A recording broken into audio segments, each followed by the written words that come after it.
Kekerasan seksual ini selalu meningkat jumlahnya, dan juga menjadi catatan kami di LPSK ada beberapa yang perkaranya itu tidak bisa naik karena tadi yang sudah saya sampaikan, masalah kalau misalnya pelakunya pejabat publik atau tokoh masyarakat itu juga seringkali mengalami ada kesulitan secara hukum juga. Harus kita pahami bahwa ada kekosongan perlindungan hukum, terutama hukum pidana. Jadi tidak semua bentuk-bentuk kekerasan seksual sudah diatur di dalam peraturan perundang-undangan. Ya, kalaupun diatur, maka unsur-unsur deliknya sangat terbatas. Hal yang lain juga muncul adalah tentu saja adanya pandangan-pandangan kelompok agama tertentu yang mengataskan namakan agama dan menganggap bahwa RUU ini adalah produk liberal karena mengangkat kesetaraan gender. Dan itu dimunculkan di pemerintah maupun di DPR. Padahal kita sudah punya undang-undang tentang anti diskriminasi terhadap perempuan. Jadi kita sudah punya pengarus utamaan gender. Tapi ini pandangan ini masih sangat kuat.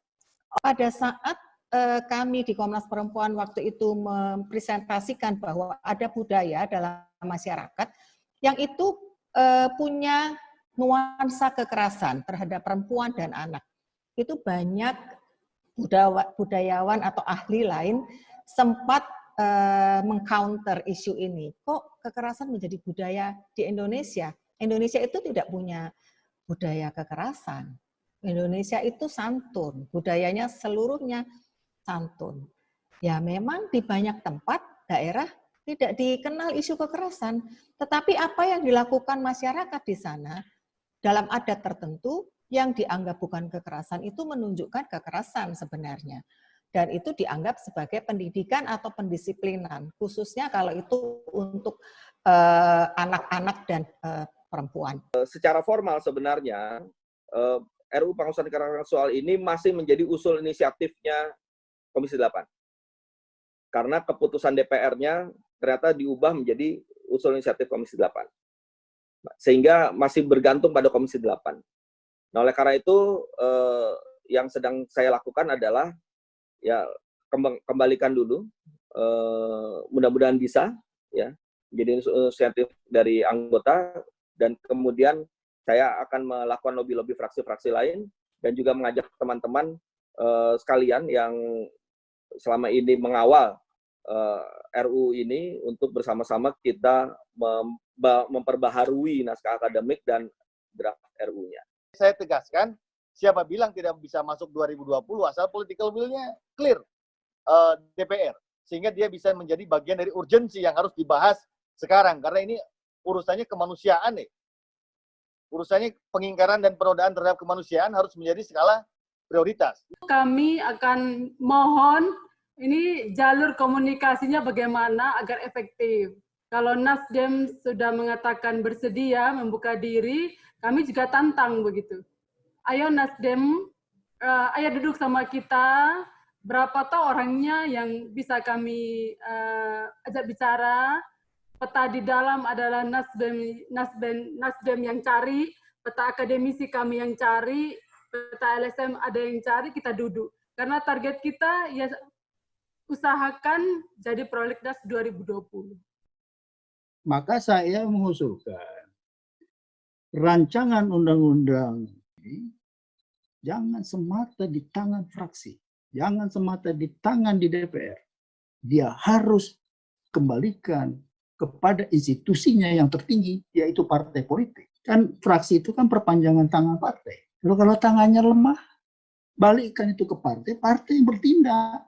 Ketua Umum Nasdem ketemu dengan Ketua Umum Golkar, ketemu dengan Ketua Umum. Saya kira powernya itu dinaikin. Harus dinaikkan, bukan lagi di level senang.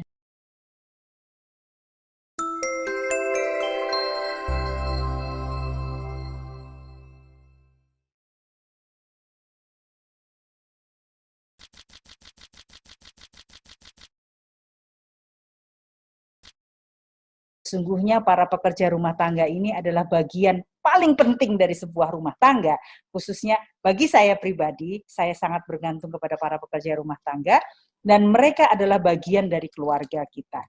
Namun ironisnya, bagian terpenting tersebut justru sering menjadi terlupakan dan bahkan mengalami hal-hal yang sangat tidak menyenangkan, bukan hanya tidak menyenangkan, bahkan sering sekali mendapatkan perlakuan-perlakuan yang tidak manusiawi dan bahkan perlakuan-perlakuan yang sesungguhnya melanggar hak hidup mereka dan hak asasi kita sendiri. Karena potret pekerja rumah tangga di Indonesia itu masih, kalau dibilang buram, itulah faktanya ya, bukan sebuah drama sepertinya. Karena sekitar 4 juta perempuan di Indonesia itu masih bekerja sebagai PRT. Buramnya adalah apa? Buramnya karena dia berada dalam ketimpangan relasi sosial dan kultural dengan pemberi kerja. Rata-rata berasal dari keluarga miskin dan pendidikannya minim. Bahwa dia harus diakui sebagai pekerjaan itu menjadi sesuatu yang penting juga. Dan kita juga penting ya membatasi usia terendah PRT bekerja, yaitu usia 18 tahun. Ini juga menjadi isu krusial yang sering ditolak. Sementara kita sudah punya UU Perlindungan Anak, sudah meratifikasi konvensi ILO 182, penghapusan pekerjaan terburuk terhadap anak, dan juga 138, ya, yaitu penghapusan pekerjaan anak. Dan Indonesia sendiri sudah menerapkan rancangan aksi nasional bahkan sejak zaman Gus Dur tahun 2001. Tahun 2022 sudah tidak ada pekerjaan anak. Nah, ini yang harus sebenarnya dimasukkan ya, meskipun memerlukan masa transisi. Di dalam rancang undang-undang ini dari awal memang saya melibatkan banyak pakar ya. Saya mengajak Amiruddin Arahab dari Komnas HAM, Robertus Robert, Hari Sujito, ada kakak Dedi Ramanta juga yang lama melakukan advokasi. Selain Mbak Lita dan teman-teman ya, yang intens kita menyusun ulang sebenarnya draftnya ini. Nah. Lalu ada kontrak yang di UAE itu yang dipersyaratkan oleh pemerintahnya. Tapi ternyata ada kontrak lain, yaitu kontrak yang dibuat oleh pengerah tenaga kerja dengan calon majikan di mana PRT itu tidak dilibatkan. Nah, ada 3 kontrak itu sering diatur hal-hal yang sama, misalnya besar upahnya berapa gitu. Nah, itu mana yang akan dipakai? Adalah yang ketiga, yaitu yang dibuat oleh calon majikan dan pengerah tenaga kerja. Dan berapa banyak tuh upahnya? Separuh dari UMR di UAE. UMR-nya 1.300 dirham, orang kita tuh dapatnya paling banyak 700, kebanyakan 600-650 kayak gitu. Nah, kontrak ini juga mesti dilihat ya teman-teman nanti di dalam merumuskan itu seperti apa gitu ya. Domestic worker ini kalau saya melihat, ini sejak dalam pikiran dan dalam kesadaran hukum kebangsaan ini sudah mengalami perlakuan diskriminatif. Karena domestic worker itu dalam sosiokultur tidak pernah dipahami sebagai worker, tapi dipahaminya sebagai helper. Nah, ini yang saya kira mengerikan. Kesesatan pikir ini sudah kemudian menjadi problem kebangsaan kalau menurut saya. Padahal konstitusi kita cukup tegas bahwa berbicara tentang diskriminasi sejak dalam pikiran atau dalam bahasa konstitusi kita di dalam pasal 28G ayat 2 dikatakan merendahkan derajat martabat kemanusiaan itu termasuk pelanggaran HAM. Saya membaca undang-undang Filipina tentang kerja rumah tangga. Terus terang undang-undang ini sangat simpel, 45 pasal, 10 bab. Tetapi semua yang kita bicarakan tadi telah terangkum di dalamnya. Tapi pikiran yang dipakai adalah pikiran yang sangat jelas bahwa ini adalah hubungan pemberi kerja dan hubungan yang mendapatkan pekerjaan, yaitu pekerja rumah tangga yang dilindungi oleh negara. Maka mereka sampai misalnya bahwa di dalam pasal 6b dikatakan makan itu 3 kali sehari. Contoh lain bahwa upah minimum itu adalah 2.500 peso untuk kawasan ibu kota negara. Jadi kawasan Manila, 2.000 peso untuk kota kelas 1 dan 1.500 peso untuk kota lainnya di bawah itu. Dan setiap tahun itu ditinjau kembali. Jadi saya pikir persoalan kita itu adalah memang tidak ada keberanian atau kemauan politik, kemauan sosial bahkan di DPR.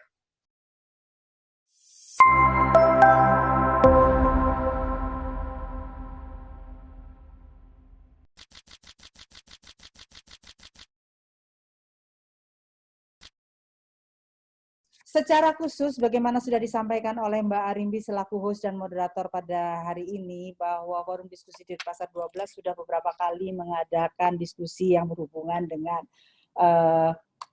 tepatnya lebih tajam adalah mengenai RUU penghapusan kekerasan seksual ya, RUU PKS. Tetapi secara khusus hari ini kami mengangkat sebuah topik yang sebetulnya menjadi banyak pemikiran belakangan ini, bagaimana kemudian kekerasan seksual dapat dianggap sebagai sebuah tindak pidana. Banyak catatan, kita tahu persis bahwa dalam 12 tahun terakhir, tentu Komnas Perempuan lebih memiliki data, dalam 12 tahun terakhir, kasus peningkatan kekerasan seksual khususnya terhadap perempuan itu meningkat lebih dari 8 kali lipat. Dan posisi korban yang kebanyakan juga adalah perempuan saat ini masih belum mendapatkan perlindungan yang maksimal. Jadi hukum tidak memberikan sebuah situasi yang memberikan efek jerah. Jadi secara hukum tidak semua atau tindakan kekerasan ini tidak semuanya bisa dijerat dengan efek pidana. Nah, inilah yang menjadi PR untuk kita semua. Jadi juga pemikiran kita bersama bagaimana memberikan upaya-upaya yang terbaik. Tentunya Kementerian Pemberdayaan Perempuan memberikan di garda terdepan untuk itu, untuk siap mengawal proses bagaimana nanti penyusunan rancangan undang-undang, juga bisa mengatur tentunya dari proses dari hulu sampai dengan hilir. Artinya ketika kita berbicara aspek-aspek nanti di ujung, sangat sepakat bahwa aspek penegakan hukum menjadi salah satu pilar untuk itu, bagaimana bisa memberikan efek jerah kepada para pelaku kekerasan seksual yang luar biasa. Terkait dengan data kasus kekerasan ini luar biasa. Di tahun 2016 yang lalu, Bapak dan Ibu, Kementerian Pemberdayaan Perempuan melakukan survei pengalaman hidup perempuan nasional.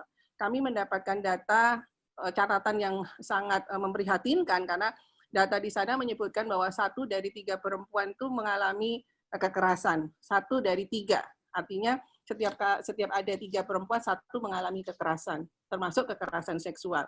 Kemudian di tahun 2018 kami menindaklanjuti dengan target adalah anak dan remaja. Ini datanya lebih memprihatinkan kita semua, bahkan menjadi fokus bagi kita semua karena 2 dari 3 anak mengalami kekerasan. Jadi hasil survei yang kami lakukan di tahun 2018 yang lalu menunjukkan bahwa 1 dari 17 anak laki-laki mengalami kekerasan seksual. Kemudian 1 dari 11 anak perempuan mengalami kekerasan seksual.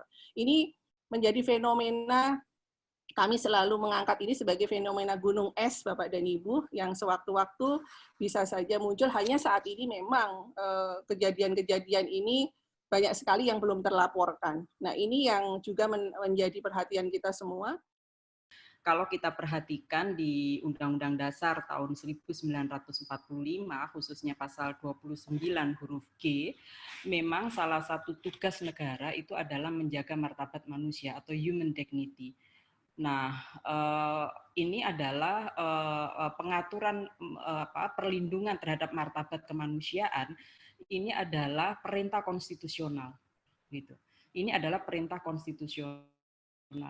Yang tidak bisa diabaikan, dan yang tidak bisa ditunda, yang tidak bisa dilawan, tidak bisa ditolak, tidak bisa dilarang, bahkan tidak bisa kemudian orang mengatakan saya tidak bersetuju, begitu. Karena ini adalah perintah konstitusi. Nah, kalau kita perhatikan, kekerasan seksual itu adalah dalam berbagai pemaknaan atau definisi, itu adalah kegiatan yang menyakiti tubuh manusia, yang merendahkan martabat kemanusiaan. Nah, oleh karena itu, ketika kita bicara pengaturan tentang kekerasan seksual, sebetulnya kita sedang menjalankan perintah konstitusi untuk memberikan perlindungan kepada martabat kemanusiaan ini.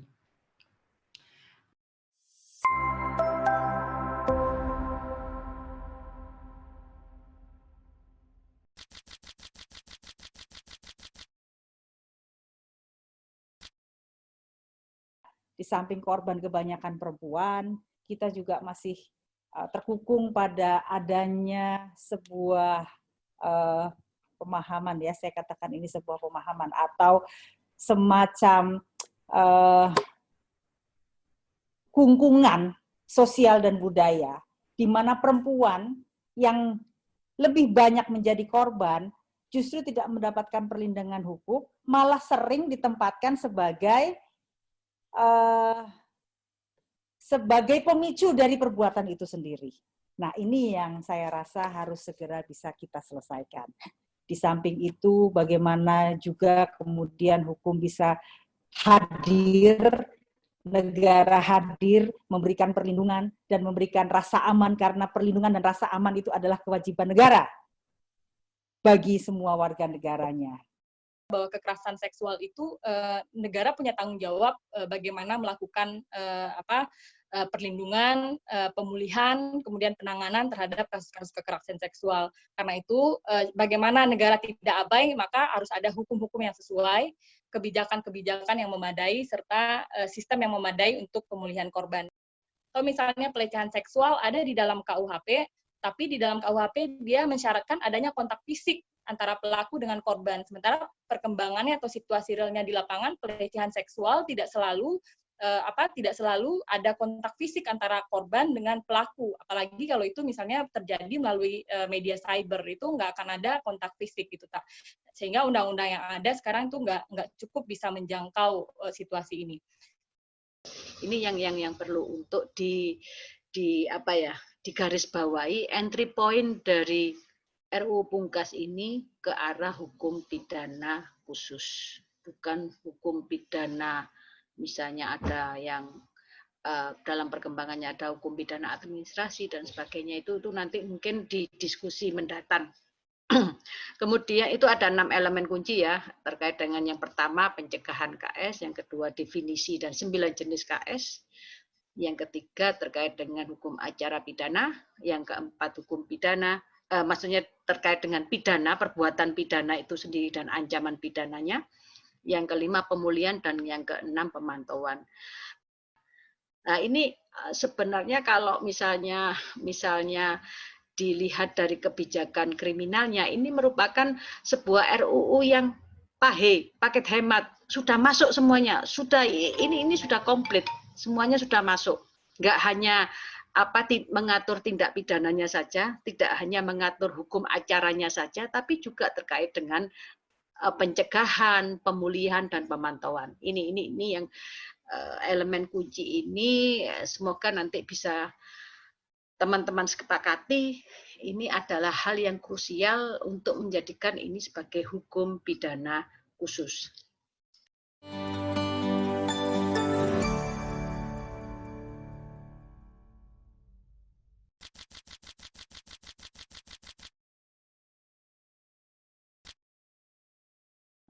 Catatan lain lagi yang ada pada hasil review dari kawan-kawan tim Wakil Ketua MPR atau tim Denpasar 12 adalah sudah ada sejumlah undang-undang. Jadi banyak undang-undang, ada beberapa undang-undang, mungkin nanti Mbak Ademi bisa dalam diskusi menyampaikan. Ada undang-undang KDRT, kemudian ada juga beberapa undang-undang yang lain, tetapi tidak ada yang secara spesifik kemudian bisa membawa pelaku kekerasan seksual mendapatkan perlakuan atau kemudian tuntutan berdasarkan hukum pidana. Nah, inilah yang sesungguhnya harus segera kita selesaikan, dan inilah juga sebetulnya yang kemudian menjadi salah satu dasar kenapa juga RUU PKS harus segera dituntaskan. Ada satu benang merah bahwa penguatan kelembagaan pengawasan terhadap instrumen penegakan hukum berkaitan dengan kekerasan seksual ini juga menjadi bagian penting. Namun saya memberi catatan terhadap satu hal, bahwa ini harus jelas posisi atau fondasinya, khususnya orientasi pada perspektif korban. Ini yang menurut saya satu kemajuan yang cukup maju dari beberapa narasumber tadi, benang merahnya kelihatan bahwa perspektif korban. Ini yang dalam beberapa waktu peraturan perundang-undangan kita belum cukup mengangkat perspektif korban ini. Lebih banyak berorientasi pada pemidanaan pelaku. Padahal korban ini yang menderita lahir batin. Yang pertama, RUU PKS ini cukup penting. Meskipun tadi saya katakan, ini political interest-nya nggak ada nih kayaknya. Gitu. Nah, artinya apa? Ini adalah masalah bersama. Dan ini harus menjadi kemudian semangat bersama untuk memperjuangkan RUU ini masuk ke dalam prolegnas skala prioritas 2021. Dan ini masuknya pasti pada saat bulan Oktober. Maka saya berharap semua pihak, karena ini adalah pengingkaran terhadap kemanusiaan, tidak hanya terkait dengan hak perseorangan warga negara, karena kekerasan seksual ini bisa secara sistematis dan terstruktur, bisa dilakukan oleh siapapun. Dan kerugiannya ini tidak hanya kerugian terhadap personal. Bayangkan kalau saya misalkan hanya hilang sendal, Kakak Arimbi, yang rugi saya, orang tua saya nggak rugi, anak saya nggak rugi, keluarga besar saya nggak rugi. Tapi kalau misalkan ada seseorang menjadi korban, maka dalam perspektif sosiokultural semua menjadi rugi. Maka saya katakan ini sebenarnya kejahatan yang sangat sistematis dan terstruktur yang mengakibatkan hilangnya nilai-nilai kemanusiaan. Tidak ada kata lain atau kalimat lain, maka negara bertanggung jawab memberikan perlindungan. Itu bukan kata saya, tapi kata konstitusi kita, kata tujuan bernegara kita yang diletakkan di alinea keempat, pertama kali dinarasikan.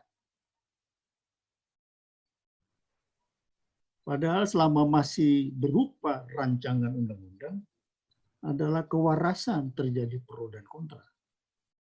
Akan tetapi menjadi aneh kalau negara kalah terhadap yang kontra. Padahal urgensinya udah jelas, kebutuhan basis empiriknya tegas, bahwa terjadi kekaburan norma, kekosongan norma. Tapi kalau negaranya kalah terhadap yang kontra, saya kira itu kekalahan yang luar biasa. Karena itu mau pakai dasar yang manapun, kalau DPR-nya berlama-lama, memang sebaiknya pemerintah yang mengambil. Kalau pemerintah berpandangan, dia lebih berani berhadapan dengan yang kontra. Kenapa begitu? DPR itu sepertinya kan menggunakan kalkulator. Kalau dia berhadapan dengan yang pro dan kontra, kalkulatornya bekerja dengan sangat teliti sampai kepada tingkat perhitungan suara, nanti gua dipilih apa enggak. Dan dalam pemerintahan sekarang, sesungguhnya Pak Jokowi tidak bisa lagi dicalonkan kembali untuk menjadi presiden. Sudah dua kali menjadi presiden. Maka sebetulnya ini bagian sejarah yang terpenting juga buat Pak Jokowi untuk mengambil keputusan menghadapi urusan pro dan kontra ini.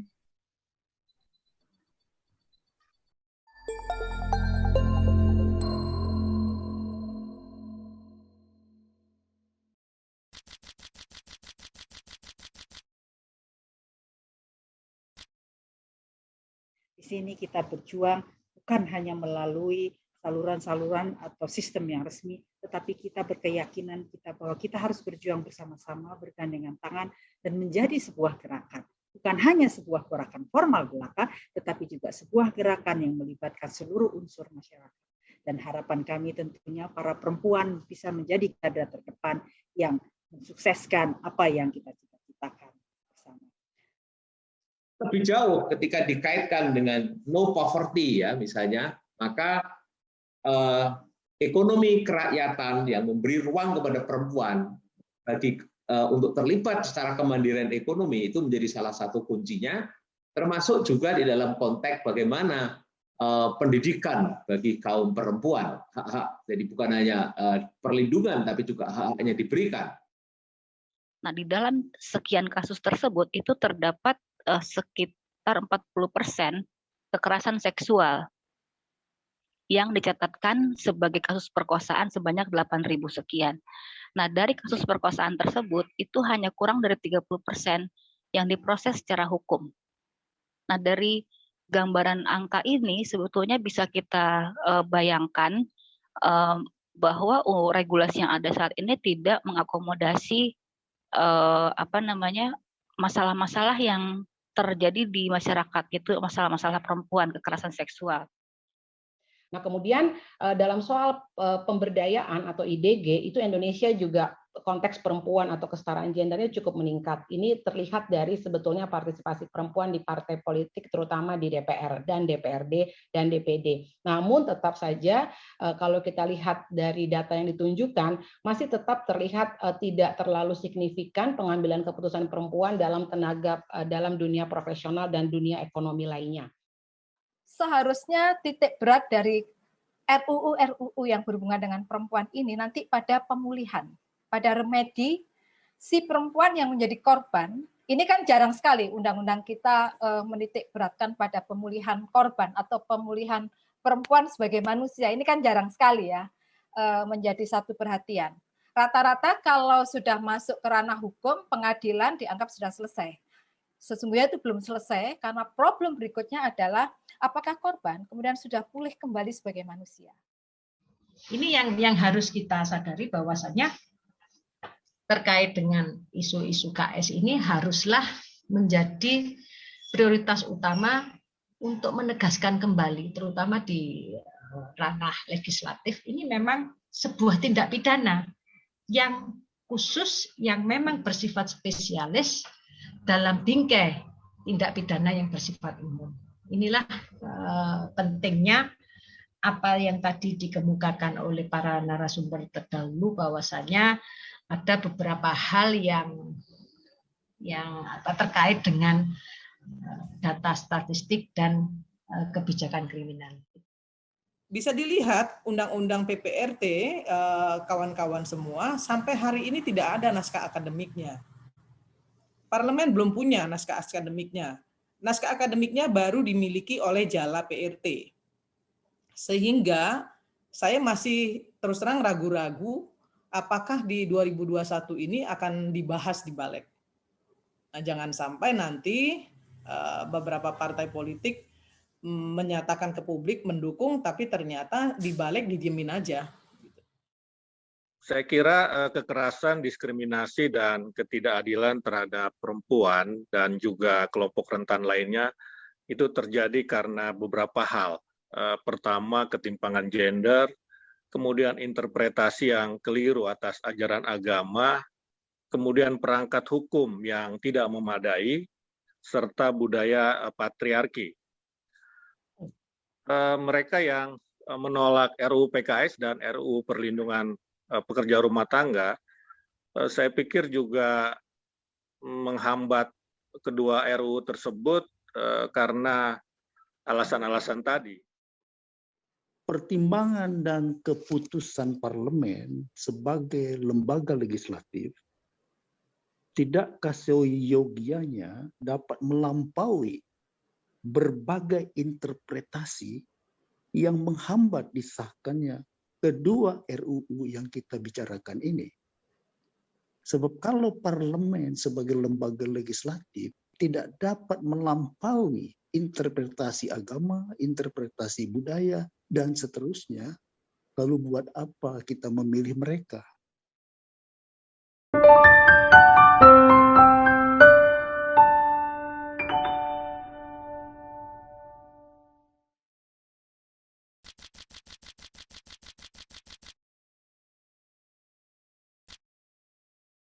Dengan membiarkan seluruh kejadian ini ada di depan mata kita, kita harus bertanya kepada diri kita sendiri, apakah kita tidak malu?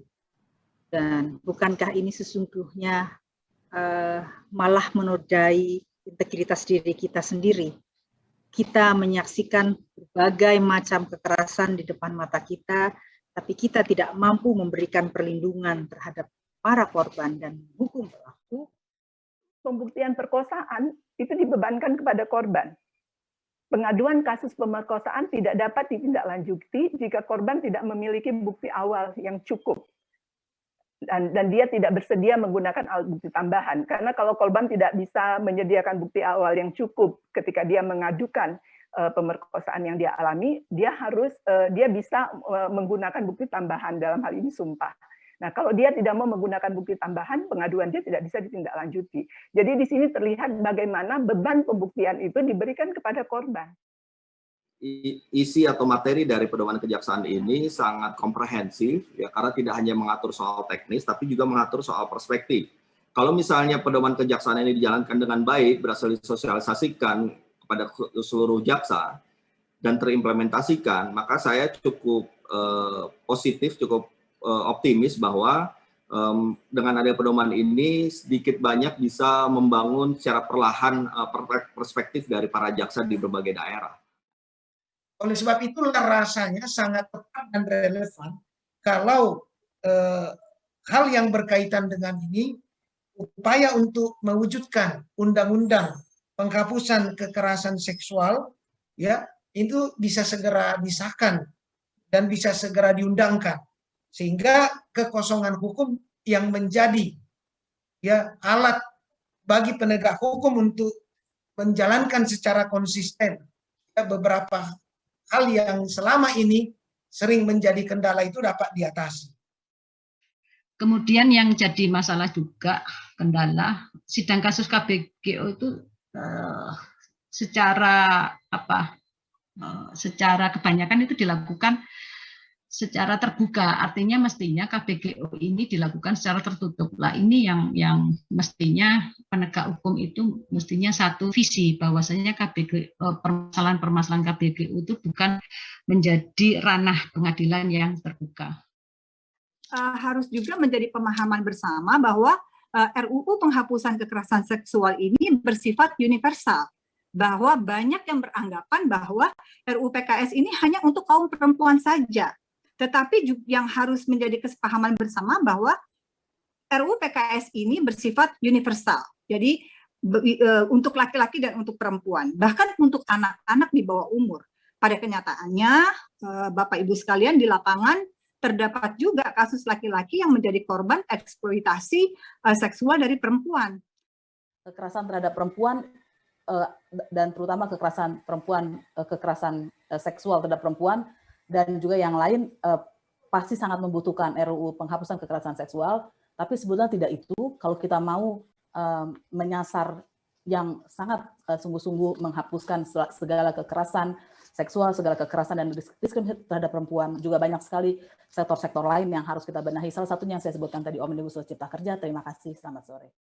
Pendekatan yang disarankan bagi media ketika mengangkat kasus-kasus kekerasan terhadap perempuan adalah pencegahan dan juga edukasi, sekaligus juga menjadi pilar support terutama bagi korban untuk berani melapor dan juga memastikan siapa yang harus organisasi mana yang bisa mendampingi dan lain sebagainya. Itu adalah bagian atau peran yang mungkin bisa kita ambil.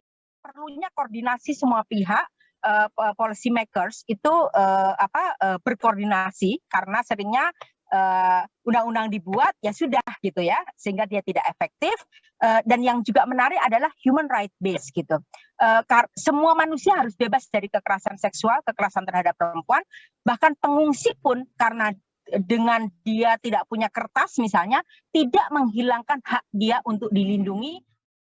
Apakah masalah jika penegak hukum yang menangani masalah kekerasan seksual ini terdiri dari kaum perempuan? Kenapa tidak ditangani polwan? Kenapa enggak hakim-hakimnya, majelis hakimnya dipilih saja perempuan? Kalau polisi saja memperkosa di kantor kepolisian, rasa-rasanya keberpihakan yang sangat serius perlu diatur dalam undang-undang itu.